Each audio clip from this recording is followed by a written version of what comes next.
তৃণমূলের দাপুটে বিধায়কের পুত্রবধূর নামও অযোগ্যদের তালিকায়, সঙ্গে আরও অনেকে।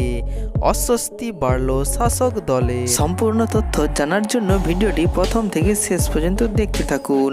আর আপনি যদি এই চ্যানেলে নতুন হয়ে থাকেন তাহলে তাড়াতাড়ি এই চ্যানেলটিকে সাবস্ক্রাইব করে পাশের বেল আইকনটি টিপে রাখুন, যাতে করে নতুন নতুন ভিডিও সর্বপ্রথম আপনার কাছে পৌঁছতে পারে। চলুন তাহলে ভিডিওটি শুরু করা যাক।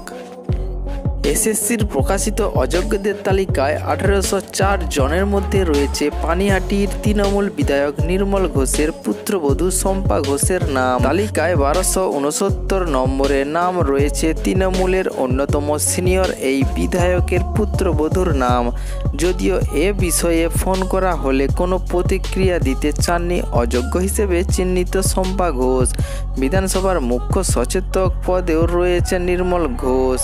সূত্রের খবর, উত্তর 24 পরগনার নৈহাটির একটি স্কুলে শিক্ষকতা করতেন নির্মল ঘোষের পুত্রবধূ শম্পা ঘোষ। সুপ্রিম কোর্টের নির্দেশ মতো এদিন সন্ধ্যায় 1804 জন চাকরি হারানো অযোগ্য শিক্ষকদের নাম প্রকাশ করেছে এসএসসি।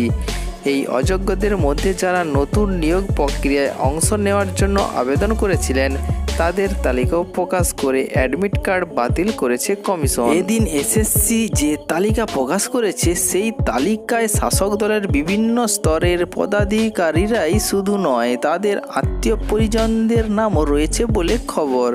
পুরসভা, পঞ্চায়েত থেকে দলীয় পদে থাকা অনেক নেতা নেত্রী বা তাদের আত্মীয়রাই অযোগ্য হিসেবে 2016 সালের প্যানেলে চাকরি পেয়েছিলেন বলে জানিয়েছেন এসএসসি। তালিকায় নাম রয়েছে জয়পুর সোনারপুরের 18 নম্বর ওয়ার্ডের তৃণমূল কাউন্সিল কুহেলি ঘোষের। তিনি রাজপুরের একটি স্কুলে শিক্ষকতা করতেন। এই তালিকা প্রকাশের পর স্বভাবতই বিধানসভা নির্বাচনের আগে নতুন করে অস্বস্তিতে পড়ল রাজ্য শাসক দল। অযোগ্যদের তালিকায় নাম থাকা নিয়ে ফোন করা হলে বিধায়ক নির্মল ঘোষের পুত্রবধূ শম্পা ঘোষ বলেন, এ বিষয়ে আমি এখন কিছুই বলবো না।